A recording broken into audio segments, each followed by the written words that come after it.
Hello viewers, Mahanadi நியூப்ரமோ இது மாதிரி வெண்ணிலா வந்து ஆஸ்ட்மத்தில் இருக்கிறத கண்டுபிடிச்சிட்டு இப்போ என்ன பண்ணுறதுன்னு ராகினி கிட்ட வந்து அஜய் சொல்லுவாங்க. இங்கே பாரு, இது மாதிரி வெண்ணிலா இங்கே தான் இருக்கான்னு வீட்டில் எதுவும் சொல்லி தொலைச்சிடாது, சரியா?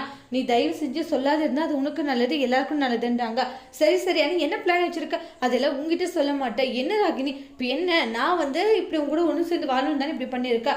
நான் நினச்சதெல்லாம் நடந்துச்சுன்னா கண்டிப்பாக நம்ம 2 பேரும் ஒன்று சேர்ந்து வாழலாம். அது வரைக்கும் கொஞ்சம் பொறுமையாக தேவையில்லாத வந்து இது மாதிரி விஷயத்த வீட்டில் சொல்லிடுவேன்னு சொன்னீங்கன்னா அவ்வளோதான். இல்லை நான் யார்கிட்டையுமே வெண்ணிலா இங்கே இருக்காங்கன்ற விஷயத்த நான் சொல்ல மாட்டேன்ற மாதிரி சொல்லிடுறாங்க. அதுக்கப்புறமா வந்து இந்த ராகினி எப்படிப்பட்டவளா இருக்கா, நம்மள இதுக்காக மட்டுமே தேவைக்காக மட்டுமே யூஸ் பண்ணிக்கிறான்னு சொல்லிட்டு அந்த இடத்துல கோவப்படுறாங்க. பசுபதி கிட்ட, அப்பா இந்த வெண்ணிலா வச்சு என்னப்பா பண்ணுறது? இந்த வெண்ணிலாவை வச்சு நீ காவேரி விஜயையும் நிரந்தரமாக பிரிச்சிடலாம், நம்ம நினைச்சதும் நடக்கும் அப்படின்றாங்க. அப்படியப்பா என்னப்பா பிளான்னு கேட்கும் போது பசுபதி அதுக்கான பிளானையும் சொல்கிறாங்க. கேட்ட உடனே ராகினி சந்தோஷப்படுறாங்க. ராகினியுடைய இந்த பிளான் சக்ஸஸ் ஆக போதா, இதனால் காவேரி எந்த அளவுக்கு கஷ்டப்பட போகிறான்னு வெயிட் பண்ணி பார்க்கலாம். தேங்க்யூ.